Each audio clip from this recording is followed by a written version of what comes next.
Էլեն Ուայթ Ընտանեկան երջանկության գաղտնիքները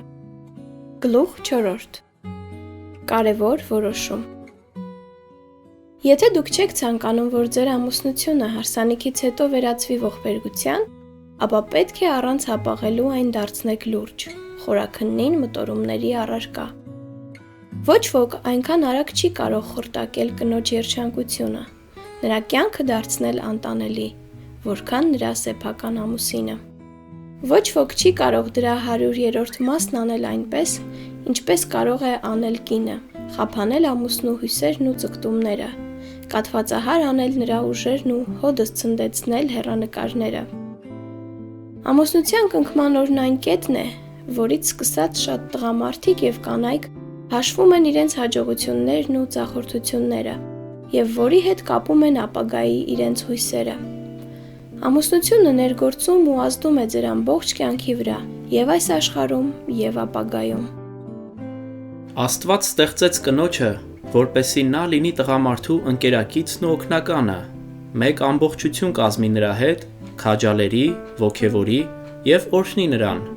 եւ որպեսզի ամուսինն էլ իր հերթին լինի կնոջ հուսալի նեցուկը։ Սուրբ նպատակով ամուսնական կապի մեջ մտնողները միմյանց հանդեպ իրագործում են Աստծո մտադրությունը։ Տղամարդը պետք է ձեռք բերի կնոջ սրտի անկեղծ նվիրվածությունը, կինը պետք է մեղմացնի եւ կատարելագործի իր ամուսնու բնավորությունը։ Քրիստոսը եւ ամուսնությունը Քրիստոսը եկավ ոչ թե քանդելու, այլ վերականգնելու ամուսնական հաստատությունը, մինչև դրա նախասկզբնական սրբությունն ու վեհությունը։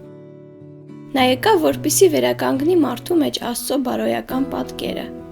եւ սկսեց իր աշխատանքը նրանից, որ հավանություն տվեց ամուսնական հարաբերություններին։ Քրիստոսից բխող աստվածային սերը երբեք չի խորտակում մարդկային սերը, այլ կատարելագործում է այն։ Նրա շնորհիվ մարդկային սերը դառնում է նուրբ եւ մաքուր, վեհ եւ ազնիվ։ Մարդկային սերը երբեք անգնահատելի արդյունքների չի հասնի, թանկագին պտուղ չի բերի, եթե չմնա աստվածայինի հետ եւ ուղղված չլինի դեպի վեր, որպեսի աճի երկնքի համար։ Աստված կամենում է տեսնել երջանիկ ամուսիններ, երջանիկ ընտանիքներ։ Ամուսնությունը, ինչպես բոլոր մյուս բարի պարգևները, որոնք Աստված տվել է մարդկանց, խեղաթյուրվեց մեղքով, բայց ավետարանի նպատակն է վերականգնել նրա մաքրությունն ու գրավչությունը։ Տերը կամենում է, որ ընտանիքը որպես երկնային ընտանիքի խորհրդանիշ դառնա ամենաերջանիկ վայրը երկրի վրա։ Համատեղ կյանքի առաջին տարին փորձի կուտակման տարի է, երբ ամուսինն ու կինը ճանաչում են միմյանց բնավորության առանձնահատկությունները, ինչպես երեխան է նոր բաներ ճանաչում դպրոցում։ Թող ձեր ընտանեկան կյանքի պատմության առաջին գլխում չլինեն այնպիսի էջեր, որոնք կմթագնեն ձեր ապագա երջանկությունը։ Ձեր միությունը պիտի ծառայի եւ մեկիդ եւ մյուսիդ երջանկությանը։ Ձեզանից յուրաքանչյուրը պետք է անի հնարավոր ամեն բան մյուսի երջանկության համար։ Դա Աստծո կամքն է ձեր նկատմամբ։ Բայց երբ դուք միավորվեք մեկ ամբողջության մեջ, ձեզանից յուրաքանչյուրը պետք է պահպանի իր անհատականությունը, չլուծվելով մյուսի մեջ։ Ձեր անհատականությունը պատկանում է Աստծուն։ Դուք պիտի հարցնեք նրան. ես ինչպես կարող եմ լավագույն ձևով կատարել այն առաքելությունը, հանուն որի ստեղծված եմ։ Հասկանալու համար, թե ինչ է ամուսնական հարաբերությունը, անհրաժեշտ է մի ամբողջ կյանք ապրել։ Նրանք, ովքեր ամուսնանում են, ընդունվում են մի դպրոց, որն այս կյանքում չեն ավարտելու։ Որքան էլ շրջահայաց եւ խելամտորեն կազմակերպվի ամուսնական կյանքը, հազիվ թե կարելի է հանդիպել այնպիսի զույգի, որն ամեն ինչում միաբան լինի, նույնիսկ այն ժամանակ, երբ ամուսնական արարողությունը հենց նոր է կատարված։ Երկու մարդկանց ճշմարիտ միությունը, վավերացված ամուսնությամբ, կազմավորվում է հետագա տարիների ընթացքում։ Երբ երիտասարդ ընտանիքը հանդիպում է կենցաղային դժվարությունների եւ անհաջողությունների, ռոմանտիկան, որն այնքան հաճախ պարուրում է նորապսակներին, վերանում է։ Ամուսինն ու կինը սկսում են ճանաչել միմյանց բնավորությունը, տեսնելով այնպիսի գծեր, որոնք նախկինում չէին տեսել։ Դա նրանց համատեղ կյանքի ճգնաժամային ժամանակաշրջանն է։ Ամբողջ հետագա կյանքի երջանկությունն ու հաջողությունը կախված է նրանից, թե կկարողանան արդյոք նրանք այդ շրջանում ճիշտ կողմնորոշվել։ Հաճախ նրանք զուգընկերոջ մեջ հայտնաբերում են թուլություններ ու թերություններ, բայց սիրով միավորված սրտերը կնկատեն նաև այն արժանինքները, որոնք նույնպես անհայտ էին մնացել։ Թող ամուսինները ձգտեն բացահայտել միմյանց առավելությունները, այլ ոչ թե թերությունները։ Հաճախ մեզ շրջապատող պայմանները բացահայտում են հենց մեր անձնական վերաբերմունքը, ինչը մենք տեսնում ենք ուրիշների մեջ։ Ամուսնությունը սիրո սկիզբն է։ Թեև սկզբում կարող են լինել դժվարություններ, թյուրիմացություններ և խոչընդոտներ, սակայն ոչ ամուսինը, ոչ կինը մտքով անգամ չպետք է անցկացնեն, որ իրենց միությունը սխալմունք է, և չպետք է հիասթափվեն։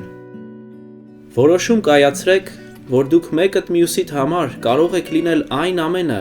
ինչ կարող եք լինել։ Շարունակեք միմյանց նկատմամբ ուշադրություն դրսևորել այնպես, ինչպես նախկինում։ Ամեն ինչում սատարեք միմյանց, մարտնչելով կենսական պայքարում։ Ջանացեք միմյանց ավելի երջանիկ դարձնել։ Թող ձեզ ուրախություն պատճառի փոխադարձ սերն ու հանդուրժողականությունը, և այդ ժամանակ ամուսնությունը սիրո ավարտը դառնալու փոխարեն, ինչպես նախկինում էր, կլինի նրա սկիզբը։ Անհրաժեշտ է, որ բոլորը ջանասիրաբար սովորեն համբերություն դրսևորել։ Բարություն և զսպվածություն դրսևորելով կարելի է պահպանել սիրտը ջերմացնող իսկական սերը։ Ուշադիր հետևեք ձեր խոսքին, քանի որ այն հզոր ազդեցություն է գործում դեպի բարին կամ չարը։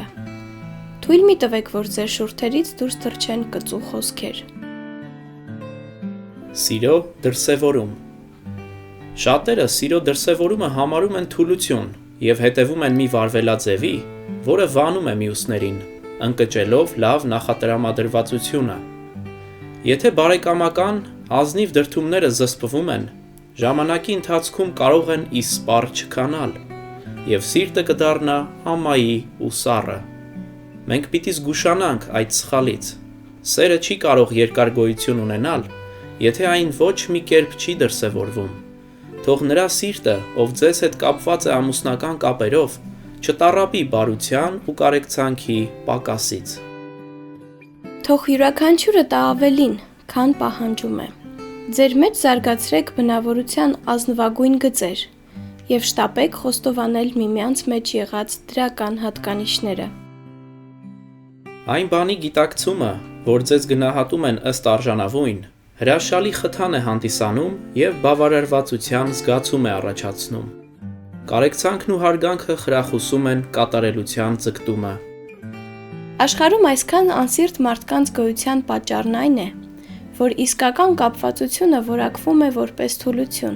և մարդը շփոթվածություն ու ընկճվածություն է զգում։ Հոգատարություն միմյանց նկատմամբ։ Չափազանց հոգսաշատ են մեր ընտանիքները, և նրանցում չափից ավելի քիչ կա անմիջականություն ու պարզություն, խաղաղություն ու երջանկություն։ Պետք է ավելի քիչ մտածել այն մասին, թե ինչով է զբաղված արտաքին աշխարհը, և ավելի շատ հոգալ մերձավորների մասին։ Ընտանիքի անդամները միմյանց նկատմամբ պիտի դրսևորեն ոչ թե ցուցադրական, շինծու քաղաքավարություն, այլ քնքշություն ու սեր։ Շատերին անհրաժեշտ է սովորել, թե ինչպես տունը դարձնել գրավիչ, ուրախ վայր։ Երախտագետ սիրտը և քնքշալից հայացքն ավելի թանկ են, քան հարստությունն ու ճոխությունը, և հասարակով բավարարվելը երջանիկ կդարձնի ընտանիքը, եթե այնտեղ թագավորում է սերը։ Սերը պիտի դրսևորվի հայացքում և վարվեցողության մեջ, մտերիմ մարդկանց ուղղված մեր խոսքերում։ Աստծո ներկայությունը ընտանիքում։ Առանց փոխադարձ հանդուրժողականության ու սիրո, երկրային ոչ մի ուժ իզորու չէ պահելու ամուսնուն և կնոջը միասնական կապի մեջ։ Ձեր ամուսնական հարաբերությունները պիտի լինեն մտերիմ ու քնքուշ, վեհ և ձեր կյանքը հոգևոր զորությամբ լցնող, որպեսզի դուք լինեք ամեն ինչ մեկդ մյուսիդ համար, ինչպես պահանջում է Սուրբ Գիրքը։ Եթե դուք հասնեք այն վիճակին, որը ձեզ համար նախատեսել է Տերը, ձեզ կթվա, թե հայտնվել եք երկնքում և կզգաք Աստծո ներկայությունը ձեր կյանքում։ Մարդիկ կարող են հասնել այն իդեալին, որը նրանց համար նախատեսել է Աստված, եթե նրան դարձնեն իրենց օգնականը։ Ինչ չի կարող անել մարդկային իմաստությունը, կկարողանա անել նրա շնորհը նրանց համար, ովքեր սիրով ապավինում են նրան։ Աստծո նախախնամությունը կարող է միավորել սրտերը երկնային կապերով։ Երկնային հաստոցը հյուսում է ավելի նրբորեն և դրա հետ մեկտեղ ավելի ամուր, քան երկրային հաստոցները, ստեղծելով մի կտավ, որը կդիմանա բոլոր փորձություններին և ձախորդություններին։